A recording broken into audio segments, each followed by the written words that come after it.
L Roy, मुझे देखने वाला परमेश्वर। एल रॉय एक हिब्रू वाक्यांश है जिसका अर्थ है मुझे देखने वाला परमेश्वर। यह बाइबल में उत्पत्ति 16 का 13 में दिखाई देता है। उसके बाद हागर ने प्रभु को संदर्भित करने के लिए एक और नाम का उपयोग किया जिसने उससे बात की थी। उसने कहा, आप वह परमेश्वर हैं जो मुझे देखता है। उसने यह भी कहा, क्या मैंने वास्तव में उसे देखा है जो मुझे देखता है? शुरू करने से पहले कृपया हमारे चैनल को सब्सक्राइब करें, बेल आइकन दबाएं ताकि आप कोई भी वीडियो मिस ना करें और अंत तक बने रहें। शेयर करना ना भूलें और दूसरों के लिए आशीर्वाद का माध्यम बनने में हमारी मदद करें।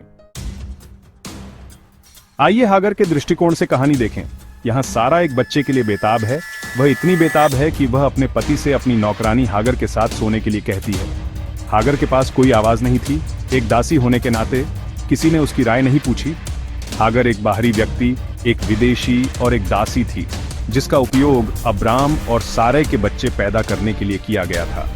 अब्राम की पत्नी बनने के लिए मजबूर होने के बाद वह गर्भवती हो जाती है और फिर सारे द्वारा उसका मजाक उड़ाया जाता है, उसके साथ बुरा व्यवहार किया जाता है और उसे बहिष्कृत कर दिया जाता है। लोग हागर को एक खलनायक के रूप में देखते हैं, लेकिन परमेश्वर उसे इस तरह नहीं देखते हैं। जब सारे ने हागर के साथ इतना कठोर व्यवहार किया कि वह भाग गई, तो परमेश्वर का एक दूत उससे मिला। इससे कोई फर्क नहीं पड़ता कि दूसरों ने उसे कितना महत्व दिया या कितना कम आंका, लेकिन वह परमेश्वर के लिए इतनी महत्वपूर्ण थी कि उसने उसे खोज निकाला। परमेश्वर उससे मिले जहां वह थी और उसका नाम लेकर पुकारा। परमेश्वर हम में से हर एक को महत्व देते हैं। जैसे हम हैं, जहां हम हैं, वह आपको महत्व देते हैं। जब हागर एक अपमानजनक स्थिति से भाग गई, तो परमेश्वर ने उसे रेगिस्तान में मुलाकात की। जीवित परमेश्वर के साथ हागर की मुलाकात ने उसकी स्थिति को नहीं बदला, लेकिन इसने उसे बदल दिया। फिर परमेश्वर के दूत ने उत्पत्ति में 16 का 8 में हागर से बात की और पूछे, तुम कहां से आई हो और कहां जा रही हो? उसने उसका नाम लेकर पुकारा और भले ही वह उत्तर जानता था, उसने उससे एक प्रश्न पूछा। यह मुझे आश्चर्यचकित करता है। परमेश्वर उसकी आवाज सुनना चाहते थे। वह चाहता था कि वह अपनी कहानी अपने शब्दों में बताए। मेरे प्यारे दोस्त, परमेश्वर चाहते हैं कि आप अपनी कहानी अपने शब्दों में सुने, जिसमें सभी भावनाएं शामिल हों। आप किस दौर से गुजर रहे हैं, उसकी पीड़ाएं, उसकी भावनाएं, आपके अनुभव, साथ ही साथ उसकी खुशियां और दुख। आपका परमेश्वर आपकी बात सुनने के लिए इंतजार कर रहा है। जब हागर बताती है कि वह अपनी मालकिन से भाग रही है, तो परमेश्वर इंतजार करते हैं और उसकी बात सुनते हैं। मैं यह समझने में विफल रहता हूं कि उसे अपनी मालकिन के पास वापस जाने के लिए क्यों कहा जाता है।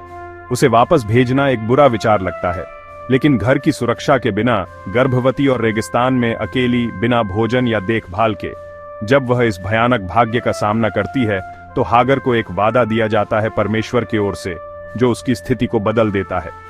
उसे बताया जाता है कि उसके बेटे का नाम इश्माएल होगा, जिसका अर्थ है परमेश्वर सुनता है, और उत्पत्ति 16 का 11 के अनुसार यहोवा ने तुम्हारे दुहक की पुकार सुनी है। हागर भाग रही थी और अब वह वापस लौटने के लिए तैयार थी, ये जानते हुए कि परमेश्वर को उसकी इतनी परवाह है कि वह उसकी बात सुनेगा। परमेश्वर हमारी आवाज सुनना चाहता है। वह आपकी आवाज को भी सुनना चाहता है। परमेश्वर द्वारा हागर की बात सुनने के बाद उसने परमेश्वर को एक नाम दिया, ये कहते हुए, आप वह परमेश्वर हैं जो मुझे देखता है। हिब्रू में एल रॉय, क्योंकि उसने कहा, देखो मैंने उसे देखा है जो मुझे देखता है, जैसा कि उत्पत्ति 16 का 13 में लिखा है।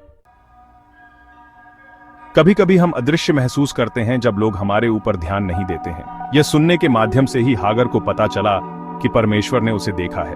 अपनी कहानी बताने के लिए समय दिए जाने के माध्यम से ही हागर को पता चला कि वह अदृश्य नहीं थी। यह जानकर कि परमेश्वर ने उसे देखा है, हागर को साहस मिला।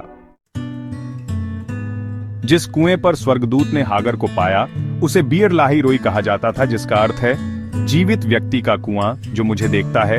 हागर एक विदेशी, एक बाहरी व्यक्ति, एक महिला जिसका मूल्य नहीं था, बाइबल में परमेश्वर को नाम देने वाली एकमात्र व्यक्ति है। हागर की तरह परमेश्वर हमें देखता है। हम उसके लिए अदृश्य नहीं हैं। प्रिय मित्र, वह आपको देखता है। परमेश्वर हमारी बात सुनते हैं। वह चाहते हैं कि हम अपनी कहानी सुनाएं। परमेश्वर हमें देखते हैं। हम अदृश्य नहीं हैं।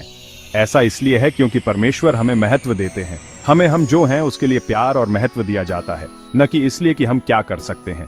इससे मुझे मेरे सामने जो कुछ भी है उसका सामना करने की शक्ति मिलती है। परमेश्वर आपका धन्यवाद कि आप मुझे जानते हैं और मुझे देखते हैं और आप मेरी आवाज सुनना चाहते हैं। मेरे प्यारे दोस्त, परमेश्वर आपको देखते हैं, सुनते हैं और महत्व देते हैं। वह एल रॉय परमेश्वर है जो आपको देखता है। प्रेरितों के काम 4:12 के अनुसार याद रखें कि किसी और में उद्धार नहीं है, लेकिन यीशु मसीह के नाम में। परमेश्वर ने स्वर्ग के नीचे कोई दूसरा नाम नहीं दिया है जिसके द्वारा हमें बचाया जाना चाहिए। यीशु मसीह प्रभु है। अंत तक देखने के लिए धन्यवाद। कृपया हमारे चैनल को सब्सक्राइब करें, बेल आइकन दबाएं ताकि आप आने वाले किसी भी वीडियो को मिस न करें और शेयर करना न भूलें।